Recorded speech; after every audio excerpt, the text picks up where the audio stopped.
Bonsoir à tous et à toutes. Écoutez, je suis très heureux de vous voir ce soir, aussi nombreux. Voilà, on espère que on vous a reçus dans les meilleures conditions. On va faire un petit cours et ensuite, bien attaché, vous aurez l'occasion de vous retrouver pour discuter ensemble. Alors, le sujet de ce soir, en fait, je vais essayer de m'inspirer de la paracha de cette semaine pour essayer de réfléchir ensemble. Vous savez, dans la paracha, on parle de quelques personnages qui sont essentiellement les enfants de Yaakov Avinu. Ouais. Et on a remarqué que dans les parachas précédentes, Yaakov Avinu, il a un rapport très privilégié avec un enfant en particulier qui s'appelle Yosef. D'accord? 1, parce qu'il lui ressemble. 2, parce qu'il est l'enfant de la femme qu'il aime. 3, parce qu'il est intelligent, etc. Et donc il y a une attirance vers cet enfant en particulier. Cette différence, en fait, elle a fait remarquer chez les frères une différence de relation avec eux, affective. Ils vont voir, les frères de Yosef, que papa, il a une relation avec Yosef particulière qui nous dérange. Et moi, ce qui m'intéresse, c'est pourquoi, quand on voit cette relation avec frère, vous allez me dire, ils ont été jaloux, comme c'est marqué dans la Torah, il y a une forme de jalousie et de haine qui a été orchestrée par ça, et ensuite ils vont juger, le condamner. Mais ce qui m'intéresse, c'est pourquoi les gens regardent de façon négative. C'est-à-dire, pourquoi, quand tu vois ton père qui fait des cadeaux à ton frère, etc., pourquoi quand tu vois un frère brillant, intelligent, tu dis pas, on a une famille fantastique, et on a un frère extraordinaire, et puis ça rajoute dans la famille quelque chose de plus. Non, on va être dans l'affectif, c'est-à-dire on va traduire ça comme une relation qui nous dérange, une relation d'un manque de relationnel. On dit, ouais, papa, il ne nous regarde pas, il ne fait pas il fait des différences qui dérangent. Pourquoi ce rapport, c'est un rapport qui est de base. On est sur un terrain sensible à la différence qui dérange. Vous allez voir plus tard, quand Yosef, il va recevoir ses frères, ouais, il va dire à ses frères, alors qu'eux, ils ne pensaient pas que c'était Yosef, il va dire, vous êtes des espions. Le premier argument qu'il a cité, c'est parce qu'ils sont passés par des formes différentes, ouais, et ils étaient forts et grands et beaux, et donc leur père leur a dit, écoutez, j'ai peur de l'Aïnara. C'était un Tunisien, et il a eu peur de l'Aïnara, et il leur a dit, il faut passer par des portes différentes chacun. Et évidemment, ils n'allaient pas venir dire à Yosef, on est passé par des portes différentes parce qu'on a eu peur de l'Aïnara. Donc il leur a dit, il a argumenté en disant, mais vous êtes des espions, pourquoi vous êtes passés par des portes différentes? Et il leur a dit, vous êtes venus voir l'Irhot, et Tervat à Aretz, la nudité de la terre. C'est-à-dire tout ce qu'on doit pouvoir cacher, vous êtes venus voir les failles, tout ce qu'on ne doit pas voir, tout ce qui ne se voit pas. Vous avez été chercher à savoir ce qui se passait chez moi, dans le pays d'Égypte, pour explorer la terre d'Égypte. C'est quoi ce langage? Qu'est-ce qu'il a voulu? Qu'est-ce qu'il a dit? Il a dit vous êtes des espions, mais qu'est-ce qu'il a voulu dire? C'est ça qui m'intéresse. Qu'est-ce qu'il a essayé de faire croire à ses frères? Alors il leur a dit la chose suivante. Pourquoi vous essayez de voir le mal? Vous êtes des espions, c'est-à-dire que quand vous cherchez les choses, vous cherchez à voir où est-ce qu'il y a des défauts, où est-ce qu'il y a des problèmes. Hein? C'est ça. Ça veut dire que, pourquoi tu n'essayes pas de voir de façon positive? Oui, comme on peut imaginer voir des gens, ouais. Et le problème, il faut se l'expliquer, ça. Pourquoi on est tout le temps dans la critique? On a peur, on essaie de voir les zones d'ombre qui se trouvent chez les personnes. Et pourquoi on n'essaie pas de voir ce qui brille et ce qui est valorisant, et à la différence de ce qui ne brille pas forcément, mais c'est pas grave, voilà. La personne, elle est superbe, elle est bien, etc.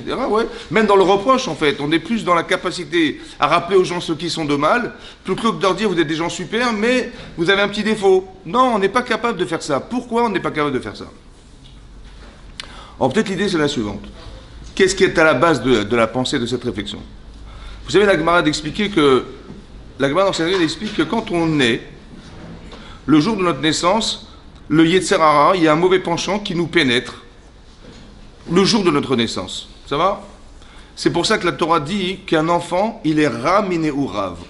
Il est ra, il est mauvais depuis sa naissance, depuis qu'il est petit. Et on a du mal à comprendre un petit bébé, qu'est-ce qu'il a de mal, le pauvre. Ouais, il va grandir dans le... Qu'est-ce qu'il y a de mal dans le fait d'être un enfant alors qu'il est tout mignon, il est tout gentil En fait, qu'est-ce que c'est que le mal? En fait, le mal, on va traduire ça par l'égoïsme. C'est-à-dire qu'un enfant, il va pleurer pour voir son biberon, il va pleurer quand il est sale, il va exiger ça, jusqu'à quand ça va durer? Ça va durer jusqu'à le jour de sa bat mitzvah, madame, et le jour de sa bar mitzvah, monsieur.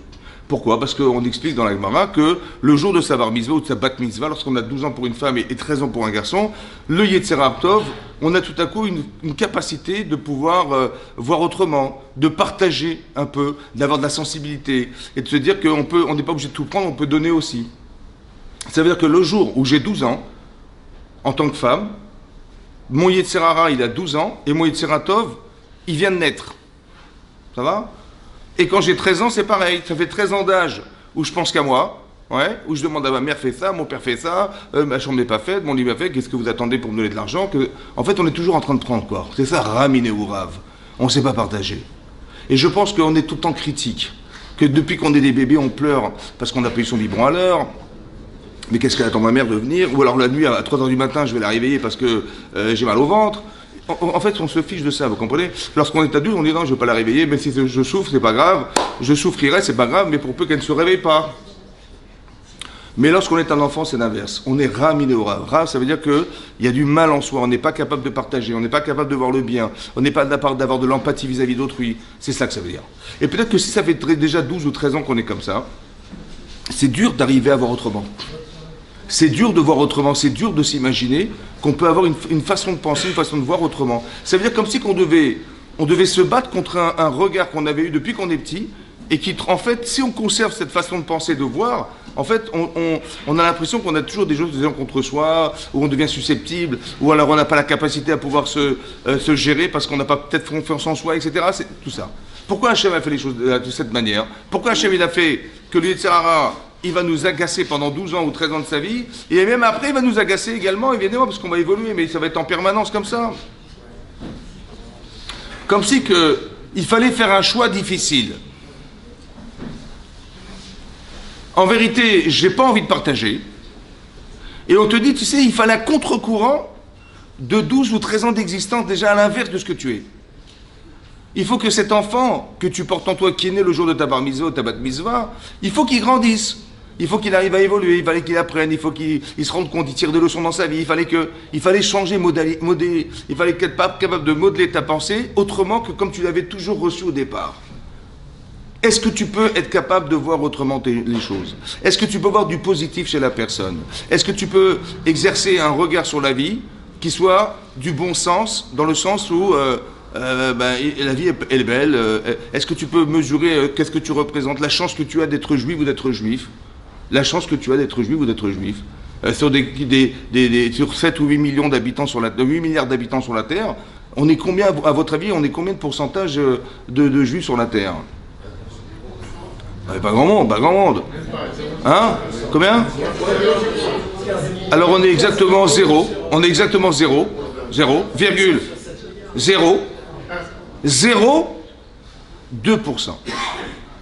Ça veut dire on a joué au loto là. On a joué au loto, on dit madame, ouais vous êtes juif, ouais, c'est bon, vous êtes juif. C'est du loto, quoi, c'est carrément du loto. On a une chance incroyable. C'est 8 milliards divisé par 15 millions. Donc ça veut dire, vous imaginez, le pourcentage, il est très faible. Et on a eu cette chance. On a la chance d'exister, on a la chance de pouvoir faire des misotes, on a la chance de pouvoir fonder un foyer, la chance de pouvoir, de façon positive. Vous savez, quand on fait des choix, c'est une balance. Donc, ce que je choisis de faire, c'est là où ça pèse le plus lourd. Ça va? C'est là où ça pèse. Bah tiens, je vais faire ça. Après, il faut savoir où mettre les éléments. Où est-ce que vous allez placer votre regard? C'est ça qu'il a voulu leur dire, Yosef. Pourquoi vous avez mal jugé mon rêve? Pourquoi vous avez traduit ça comme étant... Vous avez dit, mais tu vas nous gouverner, tu vas régner sur nous. Mais pourquoi tu l'as traduit comme ça? Comme si qu'au départ, quand on choisit quelque chose, quand on réfléchit, il faut savoir quelle était la base qui va articuler cette pensée au départ. Dans quel état d'esprit tu te trouves pour juger les choses et pour réfléchir à ce qui t'arrive. Vous avez compris? Pourquoi ici il y a un terrain particulièrement sensible à cette chose-là? Peut-être que si on a peut-être manqué d'affection quelque part, ça peut engendrer ce genre de choses. Par exemple, vous avez vu dans la Torah, c'est marqué que Yaakov, il devait épouser Rachel. C'est la femme qu'il devait épouser, il avait toujours pensé, Rachel, c'était la femme qu'il devait épouser, il était amoureux d'elle, il voulait l'épouser. Il va voir son beau-père, il dit, je veux absolument Rachel et pas une autre. Et finalement, il s'avère qu'il a dû épouser Léa. Bon, je ne vais pas vous expliquer comment ça s'est passé, mais il a dû l'épouser. Et une qu'il avait envie d'épouser, et une qu'il était obligé d'épouser, on va dire. Il se sentait l'obligation d'épouser cette femme. Et cette différence de relation qui existe, la Torah traduit ça comme il aimait l'une et il aimait moins l'autre.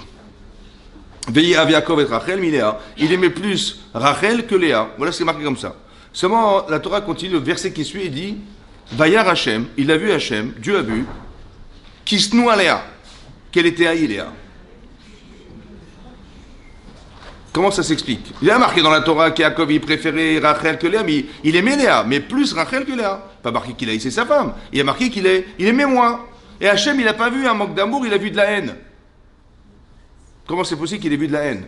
Et pourquoi c'est Hachem qui l'a vu et pas lui qui l'a vu? Ça veut dire que ça ne pouvait pas se voir. Ce que la Torah traduit par la haine, ce que voit Kadosh Baruch Hu, c'est ce qui va entamer dans l'amour. Ce qui va faire que j'aime plus cette personne qu'une autre. En fait, il y a des paramètres qui se sont mêlés à l'amour, qui vont faire que je peux t'expliquer pourquoi je l'aime moins ou je l'aime plus que l'autre. Ce qu'a vu Hachem, et ce qui dérange Hachem, c'est qu'il y a quelque chose qui entame dans la relation amoureuse que Yaakov il a avec sa femme. Et qu'est-ce que fait Hachem? Il est marqué Vaïftach et Rachma, il a ouvert la matrice de Léa, alors qu'elle était stérile, et Rachel est restée stérile. Voilà ce qu'Hachem a décidé. Maintenant, nous on le sait parce que c'est marqué dans la Torah, mais qu'est-ce qu'à votre avis, il ne le savait pas, Yaakov Avinu? Pourquoi Hachem il voulait absolument qu'il ait des enfants avec cette femme en particulier et pas l'autre? En fait, ce que fait Hachem en permanence, c'est une forme de thérapie, c'est-à-dire que ce que nous vivons en vérité, ça va forcément avoir une incidence sur nous, psychologique, émotionnelle, tout ce que vous voulez. C'est pas forcément ce qu'il espérait, Yaakov. Lui, il voulait absolument avoir des enfants, ben, j'imagine avec Rachel qu'il aimait, plus qu'avec Léa. Mais Hachem, il a fait l'inverse. Il a fait l'inverse. Il a proposé d'avoir des enfants avec une femme qu'il aimait moins. Pourquoi, à votre avis? Ben, c'est clair. C'est que le fait d'avoir le bonheur d'être père grâce à cette femme qu'il aimait moins, et ben ce bonheur-là va combler le manque d'amour qu'il avait avec elle. C'est ça qu'Hachem il voulait faire. Et vous allez comprendre pourquoi c'est très important qu'on puisse aimer sincèrement. Hachem il a fait en sorte que sa sœur, elle va rester stérile, elle va souffrir de la stérilité, pour peu que Léa, elle soit aimée par son mari. Ça c'est le schéma qu'Hachem il a suivi pour faire en sorte qu'il n'y ait pas de, on va dire, de disproportion relationnelle entre ces deux femmes. Rachel, elle va pas avoir d'enfants, mais Léa va avoir des enfants. Et bizarrement, elle va appeler tous ses enfants au nom de sa souffrance de couple. Bizarre. Elle va le premier enfant qu'elle a eu, Réhouven, elle a dit Réhouven, Réhouven. Ça veut dire quoi? Ra Hachem Béoni. Hachem, il a vu ma souffrance. Elle a appelé ses enfants au nom de sa souffrance de femme. Ensuite, elle a appelé son deuxième enfant Shimon. Parce que Shama Hachem, il a entendu Hachem, Dieu a entendu que j'étais haï. Troisième enfant, Lévi. Pourquoi Lévi? Parce que Oulaï, Apaham, peut-être cette fois-ci, mon mari m'accompagnera. Pourquoi elle a dit ça? Parce qu'elle savait qu'elles allaient engendrer 12 enfants. Elles étaient 4 femmes, 3 fois 4, 12. Elle a dit, j'aurais rempli mon rôle de femme vis-à-vis de mon mari. J'espère que cette fois-ci, mon mari m'accompagnera. Bon, vous avez bien compris que ce que la Torah nous dit, évidemment, c'est pas ce qu'elle a dit. Parce qu'une femme, elle n'est pas assez folle pour aller à la mairie et dire à son mari, le premier, je vais l'appeler Shimon. Pourquoi? Parce que tu ne me supportes pas. Ouais. Le deuxième, parce que je sais que tu m'as haï. Et le troisième, j'espère que cette fois-ci, tu vas m'aimer. Parce que... Bon, c'est parce que vous avez compris que ce qui est marqué dans la Torah, c'est pas ce qu'elle a dit. Hein. C'est ce que Hachem, il a fait ressentir derrière cette relation de couple. Ça veut dire que l'enfant, il va être victime du manque d'amour de ses parents. Et c'est pour ça que vous allez voir que le terrain dans lequel vont se trouver les frères, de négligence, parce qu'elle se sent négligée par son mari. Elle se sent deuxième. Vous avez compris ce que je veux dire? Elle est à l'ombre de sa sœur.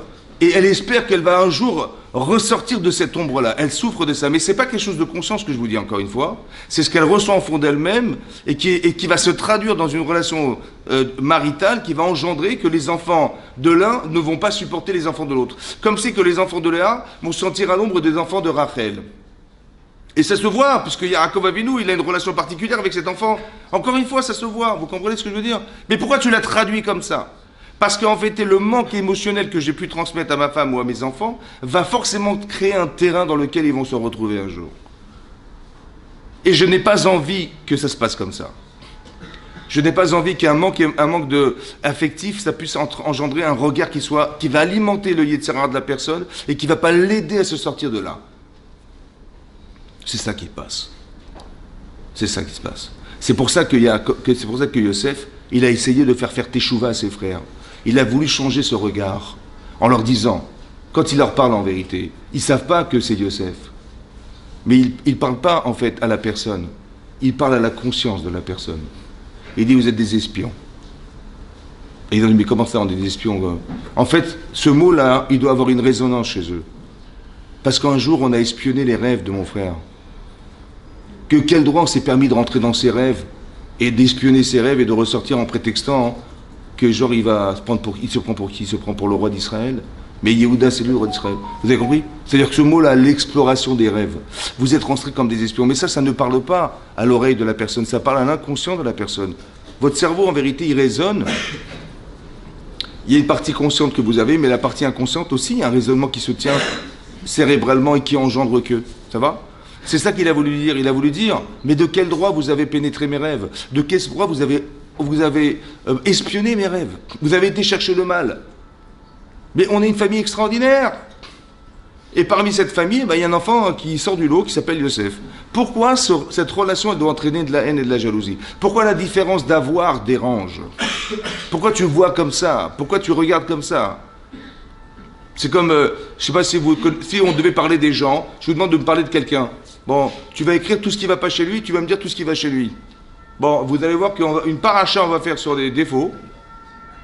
Et sur les qualités, pardon, quelle qualité? Comment c'est la qualité? Attends, laisse-moi réfléchir à la qualité. Ah oui, une. C'est marrant parce qu'on arrive à dire du mal des gens, mais on a du mal à dire du bien. On a du mal à dire du bien. Ça veut dire qu'on a du mal à voir le bien. Et je pense que c'est important déjà, quand on cherche à se marier, d'avoir confiance en soi, d'avoir confiance en la personne qu'on va risquer de rencontrer, etc. De laisser une porte ouverte. Parce qu'Hachem, il ne peut pas faire rentrer quelqu'un dans la vie de quelqu'un si la personne, elle est fermée à l'idée que ce soit possible, à l'idée que, on a très envie, mais j'ai peur. Elle a très envie, mais qu'est-ce qu'il va me dire? Et plus on avance dans l'âge, et plus on réfléchit, et plus on commence à douter, et plus on se dit, mais il faut absolument que je trouve la bonne personne, que j'ai pas attendu si longtemps pour... Et on se fait des calculs et des trucs.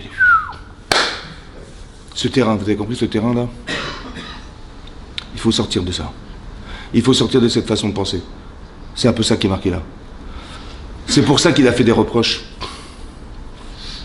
Ça veut dire que les reproches qu'il a fait, il ne les a pas formulés de façon négative,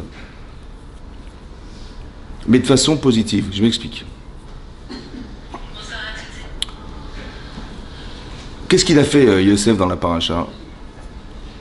Il leur a dit, il a fait tout un stratagème. Au départ, il a dit, vous êtes des espions. Mais finalement, qu'est-ce qu'il a fait? Il a finalement fait croire que Binyamin, le dernier enfant de Yaakov, il avait volé la coupe de Yosef. Bon. Voilà ce qu'il a prétexté. On n'a pas compris ce qu'il a voulu faire. Qu'est-ce qu'il a essayé de faire.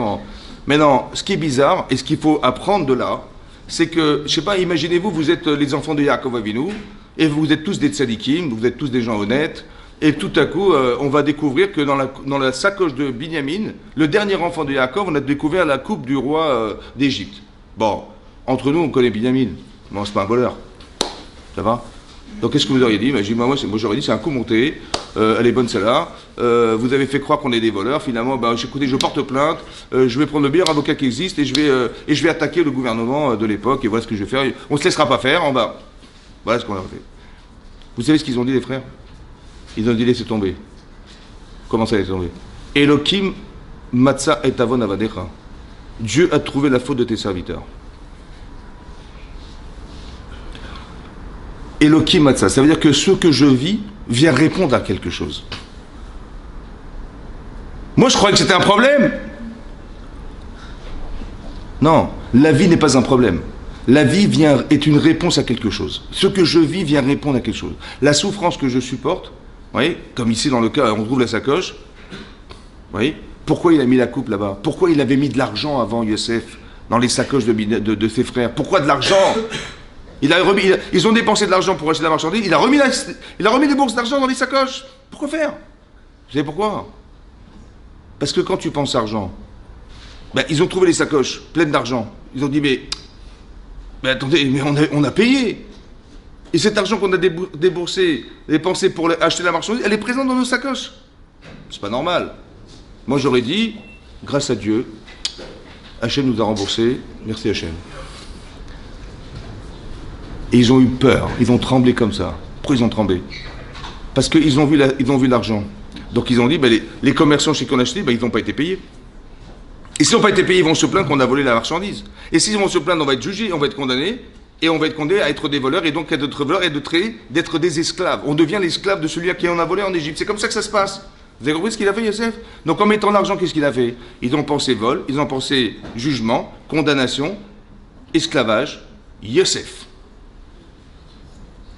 Vous avez compris comment il a fait? Vous avez compris comment il a fait? C'est-à-dire qu'il a parlé à l'inconscient. Parce que ce raisonnement que je tiens là, c'est pas ce que vous pensez consciemment. C'est les liens logiques que fait votre cerveau inconsciemment. Et vous pensez argent, vous pensez vol, vous pensez condamnation, vous pensez plainte, et après vous pensez esclavage. Esclavage Yosef. Parce qu'on a vendu Yosef esclave. C'est pour ça qu'ils ont dit, on va devenir des esclaves. Pourquoi? Parce que comment tu as osé le vendre esclave? C'est quoi faire tes chouvas? Dire, excuse-moi, je regrette. Excuse-moi, je regrette. Bon, maintenant, qui me garantit que tu vas pas recommencer? Vous savez comment je vais faire? Je vais me mettre dans la peau de celui à qui j'ai fait subir ce que j'ai vécu. J'ai fait vivre l'esclavage à mon frère, mais comment j'ai osé le vendre esclave? Vous savez pourquoi? Parce que j'ai pas mesuré combien c'était grave d'être un esclave. Alors vous savez ce que je vais faire? Je vais devenir un esclave. Et là, je vais souffrir d'être un esclave. Et là, je vais me rendre compte comment j'ai pu faire un truc pareil à mon frère. Faire teshuva, c'est expérimental. C'est pas simplement intellectuel en se disant ouais je regrette, Khazak, merci beaucoup, excusez-moi, pardonnez-moi. Aucune garantie. Il faut absolument que tu vives l'expérience, c'est ça qu'ils ont proposé. Ils ont dit on va devenir des esclaves. Ils ont tout de suite compris ce qu'Hachem voulait en fait. C'est-à-dire que quand tu vis quelque chose, il y a la façade de ce que tu vois dans ta vie, et il y a ce que ça cache derrière. Et ça, il faut être intelligent pour voir ce que cachent les événements. Il faut comprendre ce qui se passe derrière, vous comprenez? Des fois, on peut vivre des frustrations, mais il faut savoir pourquoi. Il faut savoir que, en fait, Hachem, il veut envoyer, comme de la même manière qu'il a privé cette femme qui était Rachel d'avoir des enfants, pour peu que sa sœur ait des enfants et qu'elle puisse retrouver l'amour qu'elle n'avait pas de son mari. Vous avez compris comment Hachem il fonctionne? Pourquoi? Parce que quelque part, les 12 enfants de Yaakov Avinu, c'est la partie embryonnaire du peuple juif. Ces 12 enfants, en fait, c'est eux qui vont composer tout le peuple juif. Or, s'il y a un virus qui se balade, qui s'appelle la haine, la jalousie, la fracture familiale, le fait de ne pas comprendre les autres, le fait de ne pas accepter les autres, ça c'est un virus qui tourne. Il tourne. Alors il faut l'enlever. Il faut l'éliminer. C'est pour ça que Yosef, il va s'acharner à essayer de retrouver ses frères. C'est-à-dire de leur montrer que finalement, tout ce qui s'est passé, c'était une fausse lecture. Ça a été mal perçu. Ça veut dire qu'on a mal vu, c'était dommage. Parce que si on avait vu autrement, ça serait passé différemment. Et donc eux, ils commencent à comprendre que finalement, ils regrettent d'avoir été dans cette perspective de vendre Yosef. Et c'est ce qu'ils m'ont proposé. Et c'est pour ça qu'ils ont proposé, on va devenir des esclaves. Alors Yosef, il a dit, écoutez, je suis désolé, pas de problème, non, vous n'avez rien fait, celui qui a volé, il reste chez moi. Et vous pouvez rentrer chez vous. Retournez Béchalom, empêchez votre père. Ah, Béchalom. Sans Binyamin Béchalom, c'est impossible. Sur ce, Yehuda intervient. Yehuda, dans la Torah, il vient, il dit à Yosef, il lui dit, vous savez, c'est très grave ce qui se passe. Il dit, pourquoi? Parce que l'enfant que vous voulez conserver, là, c'est le dernier enfant de mon père. C'est-à-dire que mon père, il a eu 2 enfants avec Rachel, la femme qu'il aimait. Cette femme a disparu, elle est décédée, sa femme est décédée. Il a perdu Yosef, son fils, qu'il adorait. Et là, il risque de perdre cet enfant également. Et si vous gardez cet enfant, il aura l'impression d'avoir perdu les 3 en même temps, le même jour. Ça veut dire que vous le faites descendre dans une déchéance morale insupportable, il ne supportera pas ça, il va mourir. Nafsho, kshura ben nafsho. L'âme de mon père est associée à cet enfant. Si vous tuez cet enfant, vous tuez mon père. En plus, cet enfant, il ne pourra pas se passer de son père non plus, pareil. Ça veut dire que la séparation, la fracture que vous allez créer, en fait, elle va tuer cet enfant également, pareil. Et en plus, je me suis porté garant. J'ai dit à mon père, écoute, j'aurais fauté toute ma vie dans ce monde et le monde futur si je ne te ramène pas Binyamin. Et c'est sur sur ce point-là que Yaakov il a accepté de renvoyer Binyamin en Égypte pour contenter Yosef. Voilà ce qu'il a pensé. Il a dit, mais moi-même, comment je pourrais retourner voir mon père dans l'état où il va se trouver? Je ne pourrais pas, sans cet enfant, c'est impossible. Alors vous savez ce qu'on va faire? Après cette plaidoirie, il a dit, vous savez ce qu'on va faire? Écoutez, laissez-le partir et moi je prendrai sa place. Voilà, je préfère ça. Il a dit, je préfère ça. Et là-dessus, Yosef va dire la chose suivante. Et d'abord, il va faire sortir tout le monde de la salle. Il a demandé à tous les gens qui étaient présents, ils sortent. Et là, il va dire, Ani Yosef. Ani Yosef. C'est moi, Yosef. Et là, ils ont compris que finalement, on avait cru qu'il avait voulu prendre la place de Yehuda qui était roi d'Israël. C'était pas ça, c'était roi d'Égypte. Waouh, waouh, waouh, waouh, waouh. On a gaffe. Ça veut dire que Yosef, on lui a fait endurer un jugement, qu'on a fait le tuer, heureusement qu'on l'a pas tué. Notre père, il a porté un deuil de 22 ans qui n'avait pas lieu d'être. La souffrance qu'on a connue. Et là, ils ont eu la honte de leur vie. Ça va? Ils ont eu très honte. Il a dit, Ani Yosef, je suis Yosef, Aod Avichai, est-ce que mon père est vivant? Qu'est-ce qu'il a voulu dire par mon père est vivant? Mais il est vivant, son père. Ça fait 50 fois qu'on lui répète qu'il est vivant. En fait, il a fait comme ça. Écoutez bien ce qu'il a fait. Regardez le respect qu'il avait des gens. En fait, il a fait un reproche. En disant quoi? Écoutez bien. Comment on enlève un parti pris dans sa vie? Il a dit, j'ai pas compris. Qu'est-ce que tu as jugé quand j'ai gardé Binyamin? Tu m'as dit, mais c'est criminel ce que tu fais là. Parce que non seulement tu vas tuer cet enfant qui ne supportera pas de quitter son père, mais en plus tu vas tuer mon père. Parce que mon père, il ne pourra jamais accepter l'idée qu'il ne pourra plus retrouver cet enfant. Il a déjà perdu son enfant, il a perdu sa femme, il ne peut pas perdre celui-là, c'est pas possible. Et c'est tellement douloureux pour moi que je me suis porté garant toute ma vie pour ça. J'ai même préféré te...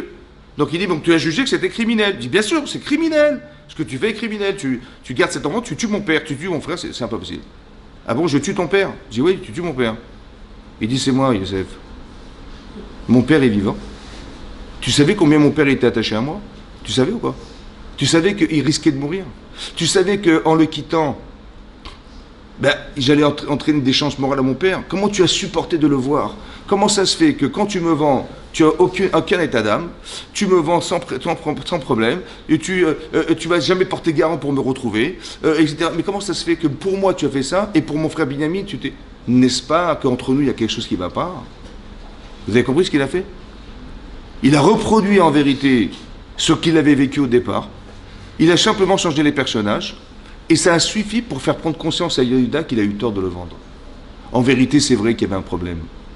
Vous avez compris? Le manque de réaction qu'il a pu avoir, c'est parce qu'au fond de lui-même, il n'avait pas envie de penser qu'il avait tort de le vendre. Parce qu'il a dit, mais son rêve, il voulait dire quoi? Il voulait dire qu'il allait prendre ma place. C'est pas possible qu'il prenne ma place. Donc il fallait absolument se débarrasser de Yosef. Alors on va trouver des raisons intellectuelles qui vont justifier en fait une émotion qui était au départ une frustration. Mais puisque je vais pas dire, bien sûr que je vais pas consciemment penser que j'ai vendu Yosef, non, je vais trouver un argument qui justifie ça. Ça veut dire que le sentiment qu'on peut avoir qui est négatif, il va se justifier intellectuellement pour justifier en fait le fait qu'il faille absolument que Yosef s'en aille. Alors j'ai trouvé rebelle contre la royauté d'Israël. Vous avez compris ce qui se passe? C'est-à-dire que je cherche des arguments qui justifient des malaises inconscients. C'est ça qu'il a dit. La preuve, tu vois, je t'ai gardé Binyamin. Et pourtant, tu vois comment tu as réagi. Tu veux lui sauver la vie, tu prétextes que je tue ton père. Mais c'est marrant parce que moi, tu savais exactement que c'était pareil. Tu savais combien mon père était attaché à moi. On est issus de la même famille, c'est-à-dire Rachel et Binyamin. Et pourtant, tu as réalisé la différence de réaction que tu as eue. N'est-ce pas que derrière, il y a quelque chose? Vous avez compris ce qui se passe? Voilà.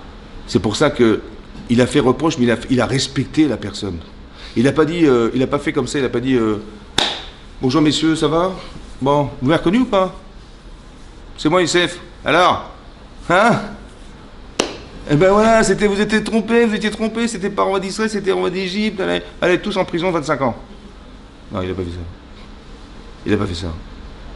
Il a permis à la personne d'accepter la vérité. C'est pas pareil que de l'imposer. Vous avez compris? Il aurait pu dire, vous êtes gourés. Hein? Vous aviez cru que c'était ça, mais c'était faux. C'était roi d'Égypte, alors? Hein? Allez tous en prison. En fait, ils n'auraient pas accepté. Ils n'auraient jamais accepté un truc pareil. Pourquoi? Parce qu'il y a une différence quand on fait un reproche à quelqu'un lorsqu'on l'invite à penser ou lorsqu'on l'oblige à croire. C'est marqué dans le texte là-bas hein, que quand il a dit je suis Yosef, ils étaient estomaqués devant lui. Veni valumi panav. Ils ont eu tellement honte, ils étaient comme ça, bouche bée comme ça. Mais là-bas c'est marqué dans le texte Lo yachlou la anototo ki ni valumi panav. Ils n'ont pas pu répondre parce que époustouflés qu'ils étaient devant lui. Et ça j'ai pas compris. Pourquoi la Torah, elle a besoin de nous dire qu'ils n'ont pas pu répondre? Ben évidemment, ils étaient comme ça, bouche bée, le cerveau noué, et qu'est-ce que ça veut dire? Il n'y a rien à dire. Pourquoi la Torah a besoin de nous préciser qu'ils n'ont pas pu répondre? Parce que épouvantés qu'ils étaient devant lui d'avoir entendu une chose pareille. Pourquoi ils n'ont pas pu répondre? À quoi ça sert de nous avoir dit qu'ils n'ont pas pu répondre? Ben évidemment qu'ils ont pu répondre, c'est pas chouette. Évidemment. Après, je me suis dit comme ça. Et s'ils avaient pu répondre? Par exemple, tu vas faire un reproche à ta femme, à ton mari, tes enfants. Tu dis, mais comment vous vous comportez? Ça va pas? Regarde comment tu parles à ta femme, comment tu te comportes avec ton mari. C'est honteux, ça se fait pas.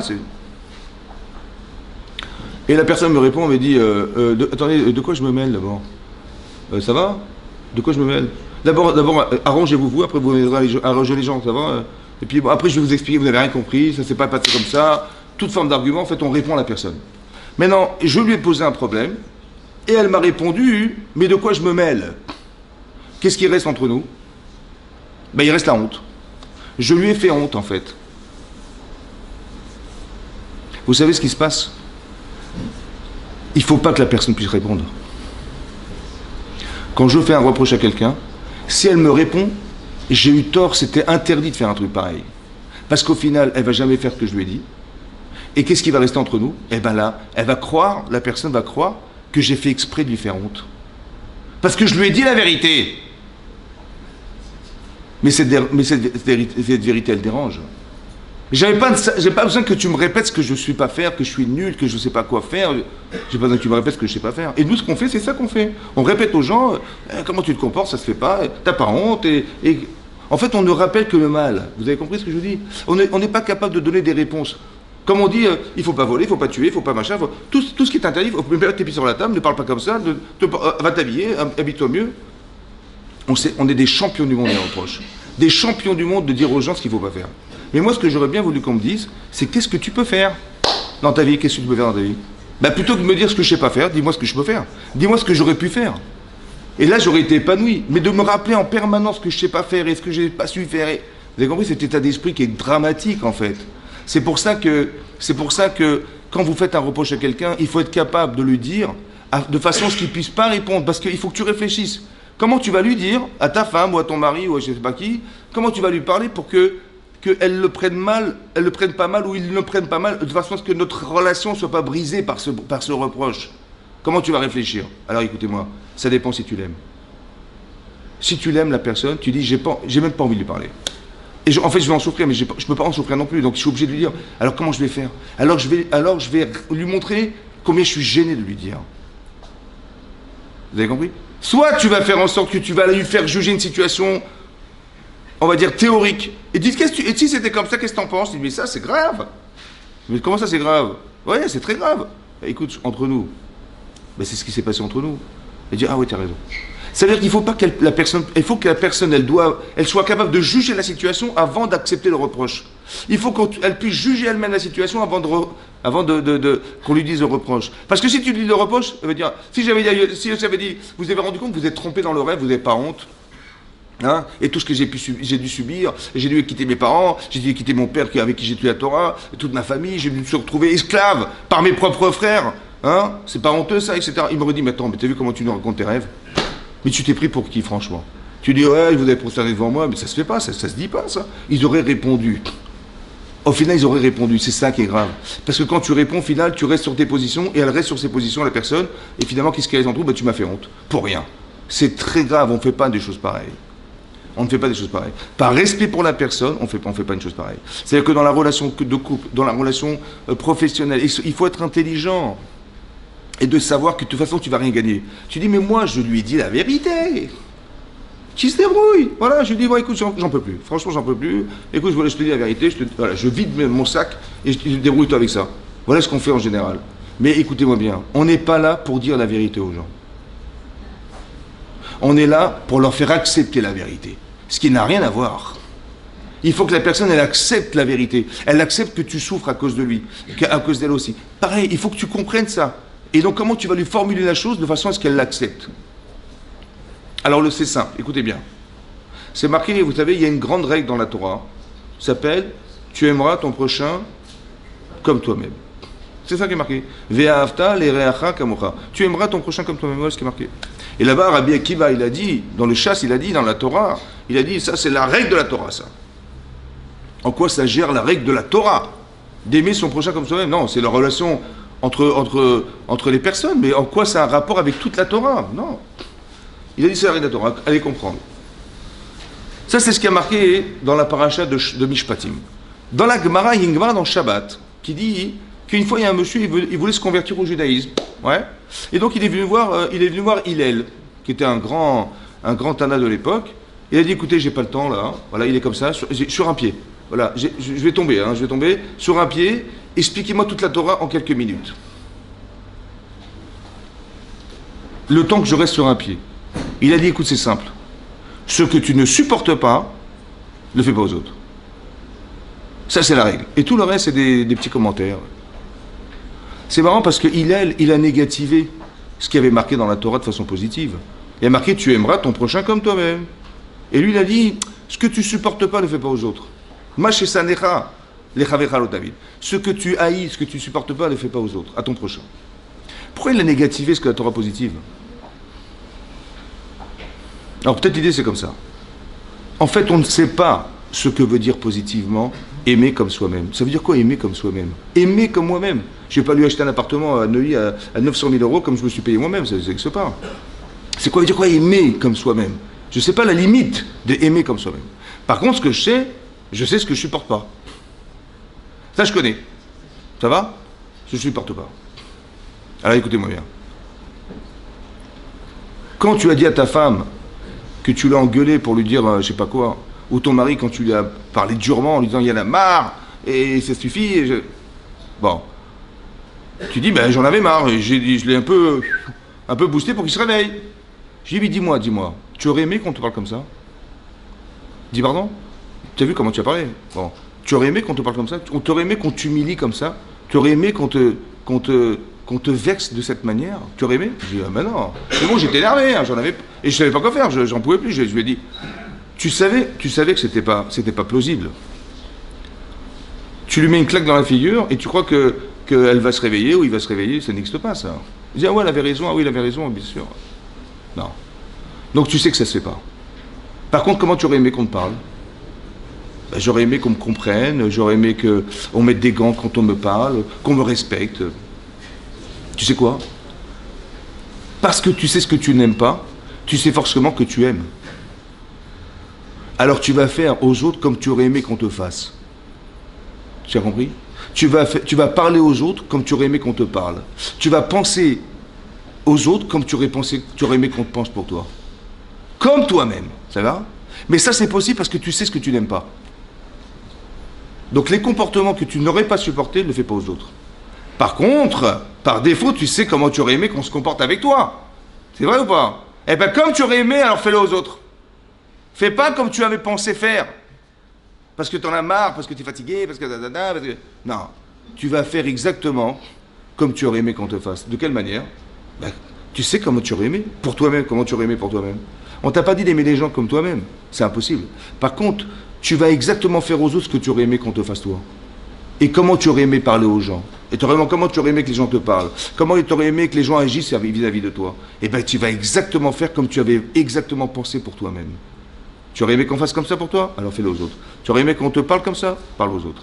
Vous avez compris? Mais ça peut se faire que si on aime les gens. Il faut aimer comme soi-même. Aimer, ça veut dire, il faut avoir une sorte d'affection, de reconnaissance, d'arriver à voir le positif chez la personne. C'est vrai qu'il y a des défauts, mais il y a des choses bien aussi. Pourquoi tu vois que le mal? Regarde le bien. Ça va? Et quand tu vois globalement, bah, tu te dis, ouais, mais pourquoi pas? C'est vrai. Eh ben, il y a des gens, il fait beau, ils disent, non, mais il y a un nuage. Comment ça, il fait beau? Il y a un nuage, là. Là, il y a un nuage, là. J'ai compris, mais globalement, il fait beau. Et les gens, ils voient les nuages, ils voient les points noirs. Mais non, ça suffit. il faut être capable de pouvoir voir de façon globale. Comme il y a des gens, c'est des gens perfectibles. Ah, il faut du 100%. Ah, du 100%. Ça veut dire 98% je perds, mais il y a 2%. Et on ne sait jamais. On ne sait jamais. On ne sait jamais. Pour 2%, on ne sait jamais. Et c'est arrivé une fois. Regarde, le type, il s'est fait. Il y a une chance sur 1 milliard, il s'est fait avoir. Alors, ça peut arriver. J'ai compris, mais oh. C'est vrai, ça peut arriver, c'est raison, mais il faut vivre de façon sereine. Majoritairement, on va dire, ça se passe pas comme ça. Ça se passe autrement, ça se passe mieux, d'accord? Eh bien, vis de façon équilibrée, de façon sereine. Élimine tous tes petits doutes et tes petits machins qui polluent ta vie et qui fait de toi une personne qui est tout le temps susceptible ou qui est tout le temps en train de penser que ça va pas marcher, ça va pas réussir. Vous pensez bien que la perspective de vie que vous avez, elle dépend de votre conception. Donc si HM, il voit que madame ou monsieur, il a peur, je vais bien lui proposer, mais elle a peur. Il a peur, je vais pas lui gâcher son zivoug, il a peur. Je peux pas. Donc il a dit, on attend que ça s'arrange. Vous avez compris? Donc c'est pour ça que je voulais vous expliquer, c'est ça que je voulais introduire, c'était, il faut arriver à vivre de façon sereine, arriver à reproduire quelque chose qui a embelli votre existence, Béat Hashem. Voilà, je ne vais pas m'attarder. Merci beaucoup d'être venu ce soir, voilà, Béat Hashem. Alors sachez que voilà, je suis très heureux que vous soyez là ce soir, que cette opération va se répéter tous les mercredis, voilà. Et donc, Béat Hashem, voilà, on vous attend nombreux et nombreuses, et j'espère que vous allez trouver votre âme sœur, Béat Hashem. Amen, amen, amen.